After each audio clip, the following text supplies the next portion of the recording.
Bonjour les amis, bienvenue sur la chaîne. Aujourd'hui, je me trouve à Paris actuellement, à la Paris Games Week, donc session 2023, pour vous montrer un peu tout ce qu'il y a sur le salon. Donc je vais vous emmener en immersion avec moi et avec mon caméraman, le fiston qui est juste derrière. Donc surtout, ne ratez rien, restez bien connectés. C'est parti, je vous emmène. Allez go, on y va.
Bon voilà les amis, c'est la fin de la journée, la Paris Games Week c'était juste énorme, on a pu tester énormément de jeux, donc restez bien connectés après cette vidéo puisque je vais débriefer un petit peu avec vous sur ce qu'on a pu tester en jeu vidéo.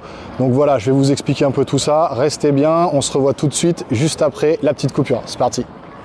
Donc voilà les amis, comme convenu, je suis de retour à la maison après une grosse journée, donc passée à la Paris Games Week avec mon fils. C'était sa première Paris Games Week. Il était ultra content, j'étais fier de l'emmener là-bas. Mon fils, ça devient un geek invétéré comme moi, il veut faire de l'e-sport et tout, ça y est, il est branché à donf. Donc voilà, hein, les chiens font pas des chats, je lui transmets ma passion. Après, il fera ce qu'il veut, mais pour l'instant, voilà, il adore ça. Et bah moi, j'adore transmettre et partager avec lui. Donc c'était vraiment cool de le faire avec lui déjà. Il m'a bien aidé en tant que caméraman, c'était cool, on a vraiment bien rigolé tous les deux. Il faut savoir quand même qu'à la Paris Games Week, on est arrivé à 8h45, 9h, donc un quart d'heure, une demi-heure après l'ouverture. On est parti à 18h, donc une demi-heure avant la fermeture. On a fait les 3 halls.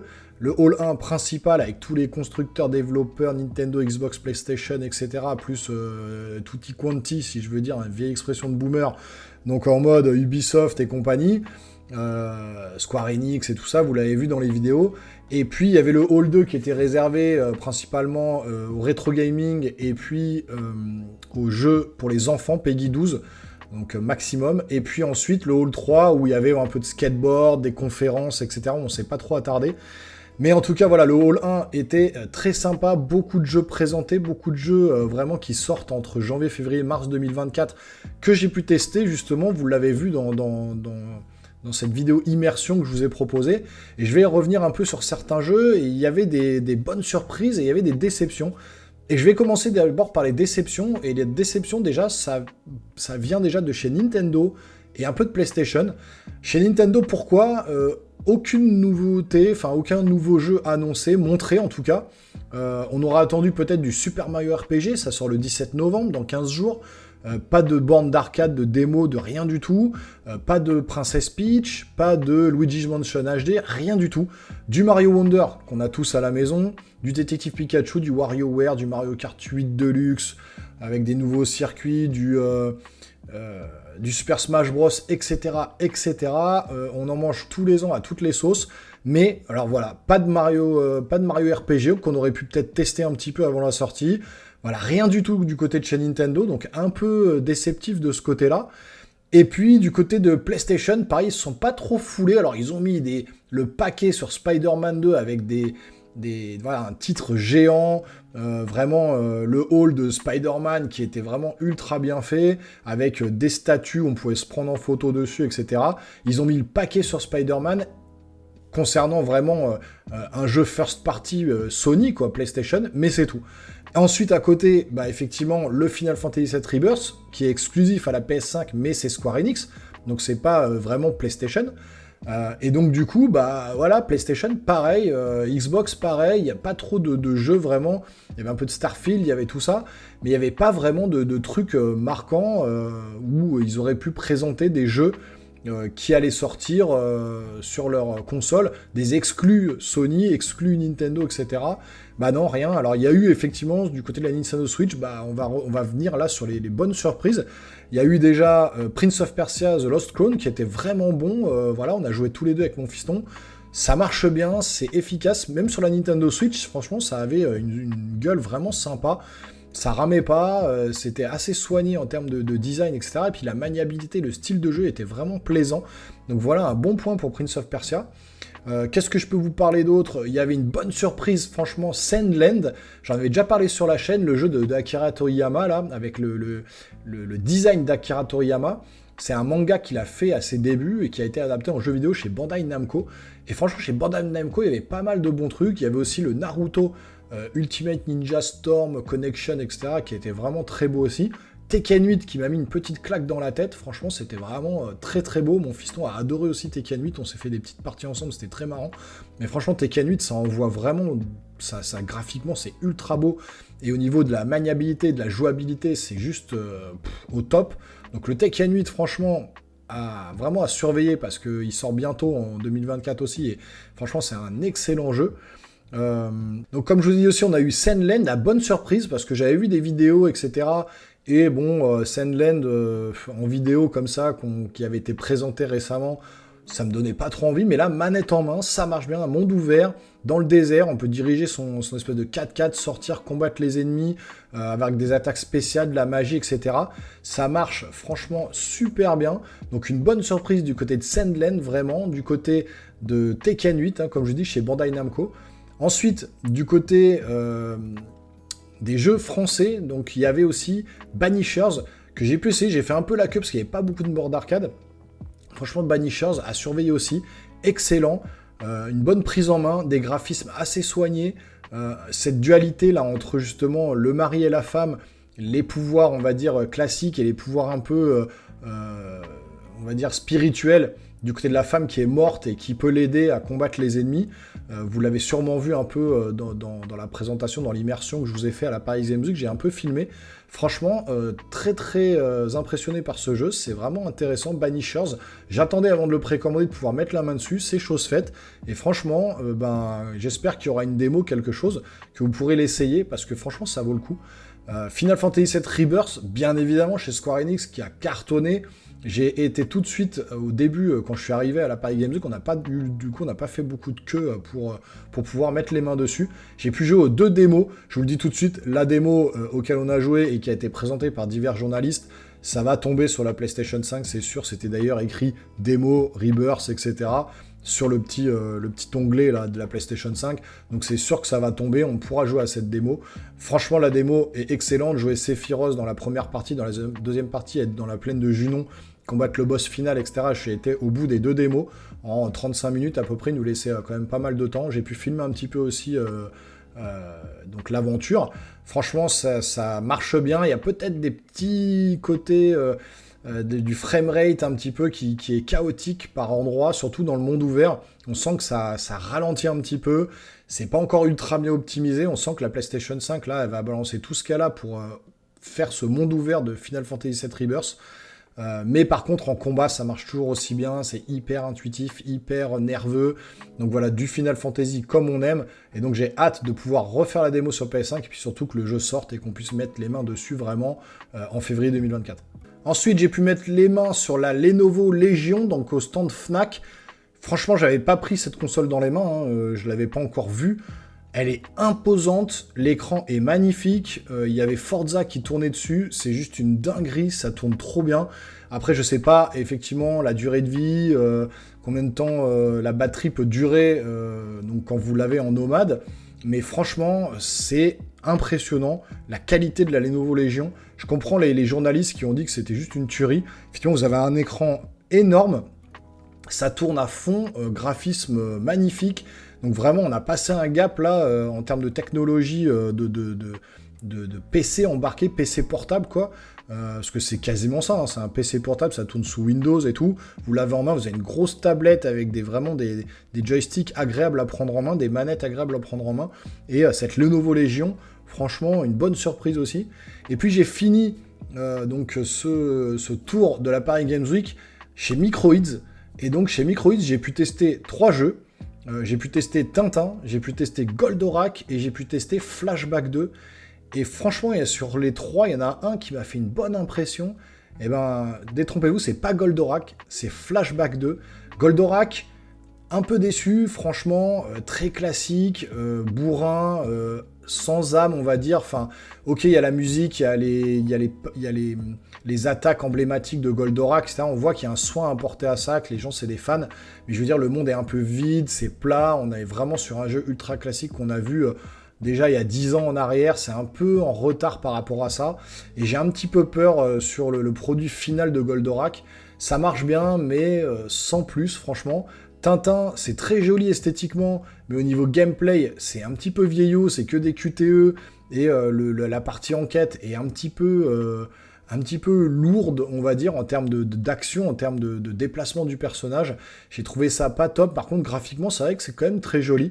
Et puis Flashback 2, par contre, bah moi je me rappelle du premier Flashback sur Super Nintendo où c'était, ça scrollait de droite à gauche, on descendait les plateformes, c'était déjà un peu révolutionnaire en termes d'animation à l'époque, parce que toutes les animations avaient été faites à la main.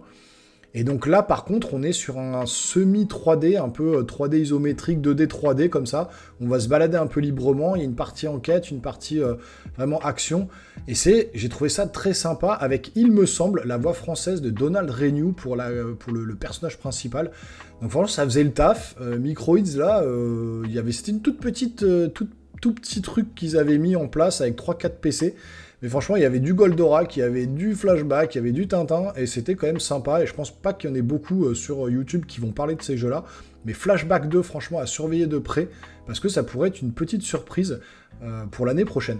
Donc franchement, voilà, vraiment des bonnes surprises dans cette Paris Games Week. Alors après, oui, on pourrait s'attendre à avoir beaucoup plus de jeux qui vont sortir l'année prochaine, des nouveautés, des exclus qui n'auraient jamais été montrés ailleurs. Mais on n'est pas dans des conférences PlayStation, Xbox ou Nintendo qui ont l'habitude de nous balancer des Nintendo Direct comme ça. On est sur un salon où ils montrent des jeux. Maintenant, voilà, le côté déceptif, je vous dis, c'est Nintendo qui n'ont rien montré du tout de nouveau. Mais par contre, voilà, il y a eu du FF7 Rebirth, il y a eu du Tekken 8, il y a eu le Sandland, il y a eu du Flashback 2, il y a eu vraiment beaucoup de jeux où je me suis bien amusé. Et des jeux qui m'ont vraiment un peu marqué. Donc voilà, peut-être je me disais, j'allais pas les prendre. C'est le cas de Tekken 8, peut-être que je vais me le prendre. Sandland, c'est pareil, je me dis, ouais, bon, Sandland, bof, mais je vais peut-être me le prendre aussi. Voilà, Flashback 2, c'était plus ou moins précommandé, bah, ça confirme un peu mes attentes. Donc voilà, hypé par pas mal de choses. Mais franchement, une Paris Games Week qui fait le taf. Voilà, il y a une ambiance de folie. Regardez le t-shirt un peu que je me suis acheté quand même. Vous pouvez aller, il y a dans le hall principal, vous avez un espèce de magasin comme ça, enfin un stand, où vous achetez des t-shirts et ils vous les floquent. Il y a des tonnes de flocage à faire. Et regardez un peu ça, c'est juste au top. Regardez ce Mario avec la fleur.